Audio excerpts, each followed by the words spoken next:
Boys and girls. So today we are going to continue to talk about digital citizenship, except this time we are going to focus on passwords.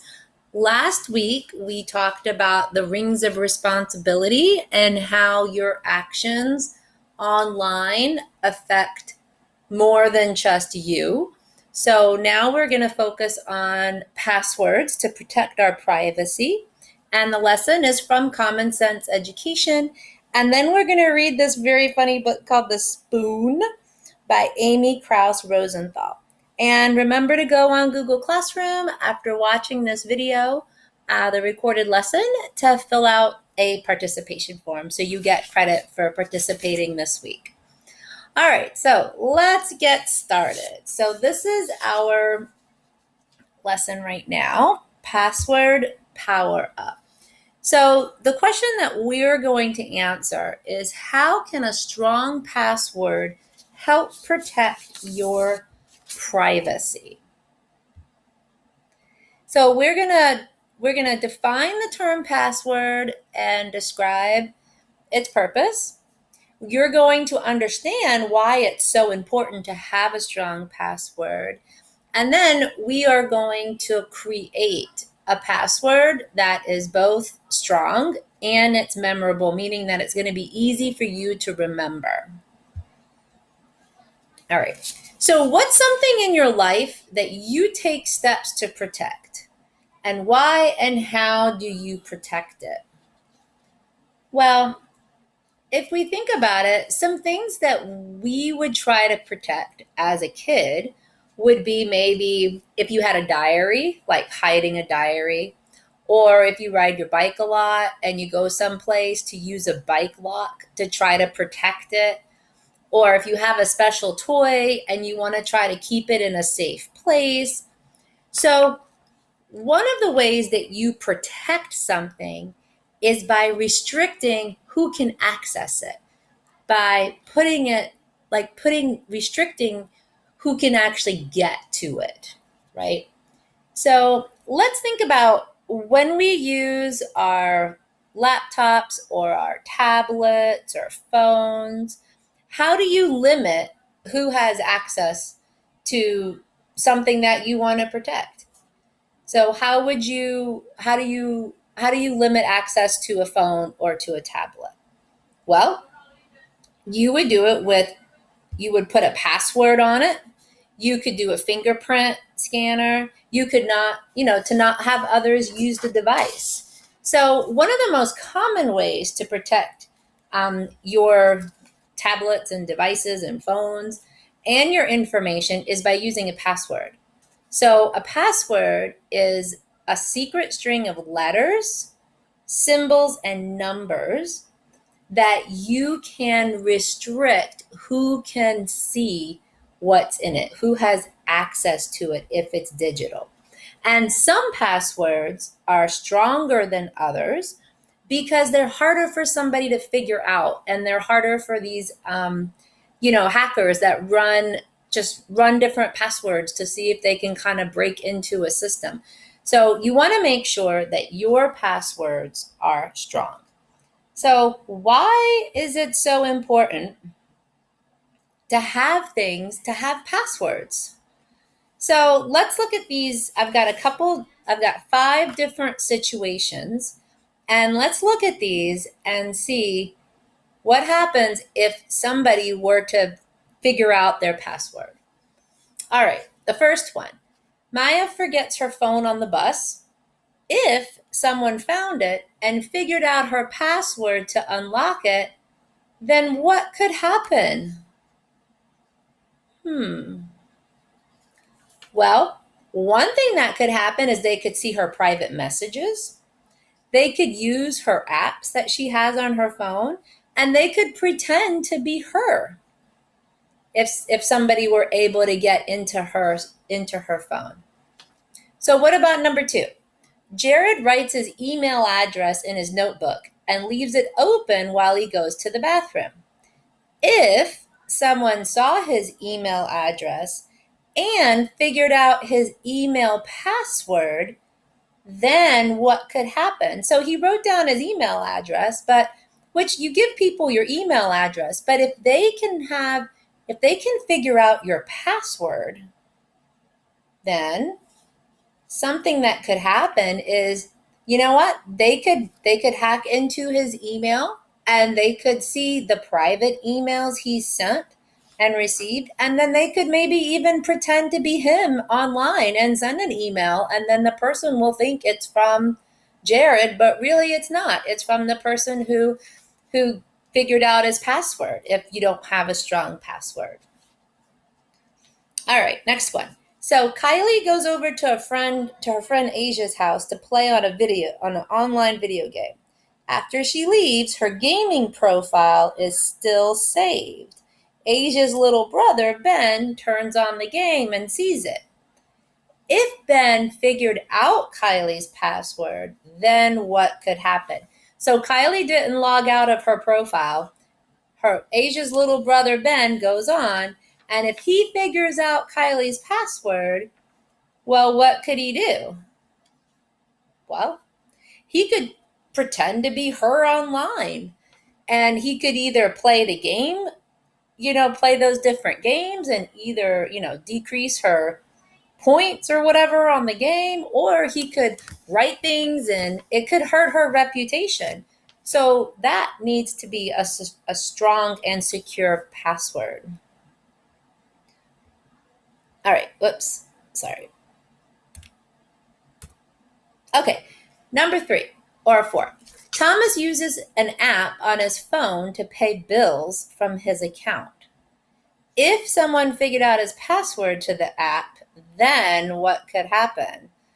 So he's using his phone to pay bills from a bank account. Well, geez, if somebody figured out his password and his username, then they could steal money from his account. I hope he has a very strong and secure password for that. And the last one is Beatrice logs into her doctor's website to see medical information about herself. If someone figured out her password to the website, then what could happen? Well, if somebody was able to figure out her password, then they could find out private health and medical information about her. And those things need to be kept private. You should be able to let anybody know who has access to that. That's private information. So what we're going to talk about now is, now that we see different ways, and it can be scary if somebody can break into your account and some things they could do. So here's some ways that you can make your password a little bit stronger. So one way is to start with a phrase that you remember. So a phrase is a group of words that go together and are easy to remember. So we're going to practice putting together a strong password using a phrase. And it's, "There's no way I'm kissing a frog." So that's pretty easy to remember. So if we look over here, so our quote or group of words, our phrase is, "There's no way I'm kissing a frog." So now you're going to just write down the first letter of each word in the phrase. So T for there's, N for no, W for way, I for I'm, K for kissing, A for A, and then F for frog. So this is a random letters, but you know what they mean. There's no way I'm kissing a frog. Now, to make it one more step stronger, you would capitalize just some random letters. So you could do the T, "There's no way I'm kissing a frog." So you could make it so those are the letters that have more expression. So we're still using those same letters, but now we've added uppercase, which make it harder. And then if you add 1 or 2 numbers in there. So over here, they just added 4 in the middle of it. So there's no way I'm 44 kissing a frog. So if you say that over and over again, that's a way to memorize it. And that's a pretty easy way to make a stronger password. So, some tips to remember when you're making your password is to start with a memorable phrase. So, there's no way I'm kissing a frog. I am not going to eat that. Um, Not my problem. There's a lot of different expressions that you can use or phrases, and you just take the first letter of each one. Only your parents should know your password. Never use any private identity information in your password. So you don't want to put your birth date. Like if you're born October 29th, you don't want to use 1029. You don't want to use your, when you get older, your anniversary date or your house number or your phone number. None of those should be included in your password. You want to create passwords with at least 8 characters because it makes them stronger, it makes them longer, and they're harder for people to try to guess and computers to guess to put together random things.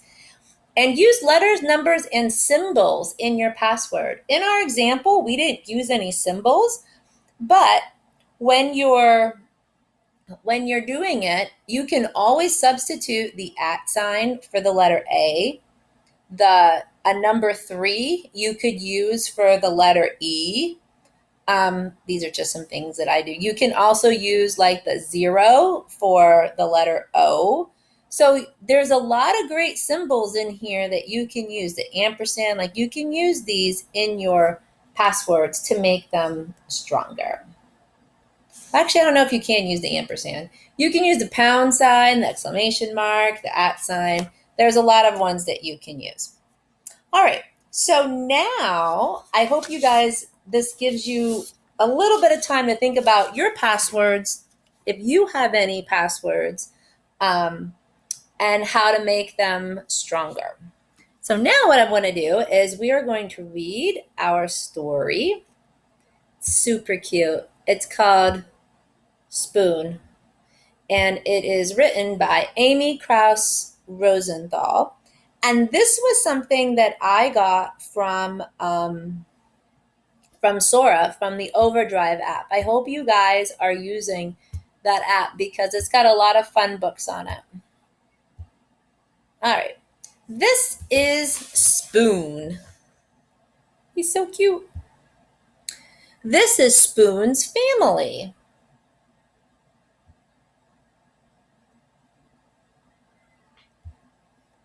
On Sundays, Spoon goes to visit his Aunt Silver.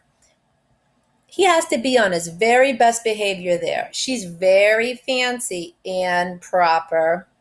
Goodbye, darling. Ta-ta.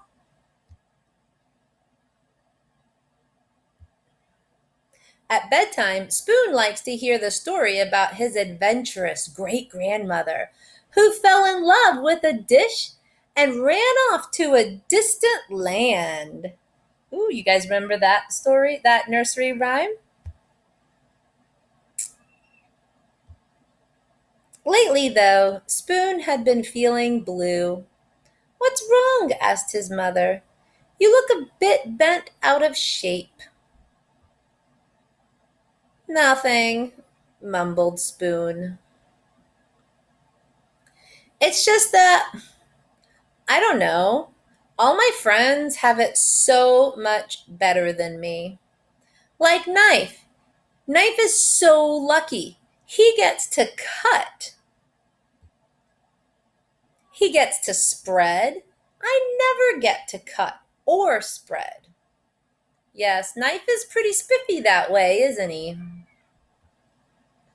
And Fork. Fork is so lucky. She gets to go practically everywhere. I bet she never goes stir crazy like I do. Fork does get out and make herself useful, doesn't she? There she is on the grill, and a salad, on a pie. Ooh, and a cake. Yum. Oh, actually, that might be spaghetti and meatballs. and a cake and chopsticks. They're so lucky. Everyone thinks they're really cool and exotic. No one thinks I'm cool or exotic. Those chopsticks are something else, aren't they? And there's the chopsticks. Meanwhile, if only Spoon knew what his friends were saying at that very minute. Spoon is so lucky, said Knife. He's so fun and easygoing. Everyone's so serious with me. No one's ever allowed to be silly with me like they are with Spoon. Clang, clang, bang. Spoon is so lucky, said Fork. He gets to measure stuff. No one ever does that with me. Spoon is so lucky, said Chopsticks. He can go places by himself. We could never function apart.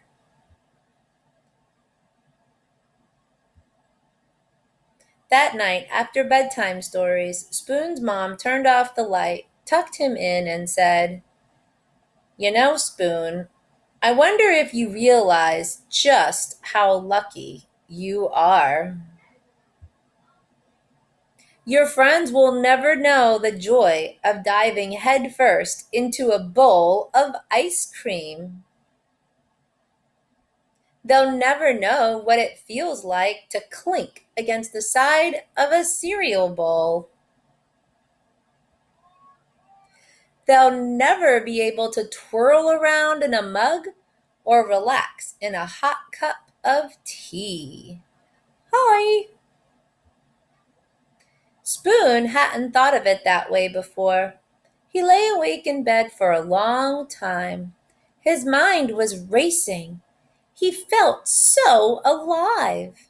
There was only one thing to do. I can't sleep. Come snuggle. Come spoon. And so he did. You get it? They're all spooning. And that's so cute. All right, guys. So, see, just when you think that you're not happy with, you think everybody else has things so much better, well, they're probably thinking the same thing about you. All right, boys and girls, let's try to remember to make strong and secure passwords. And I hope you enjoyed the story. And I see you next time. All right, bye. Have a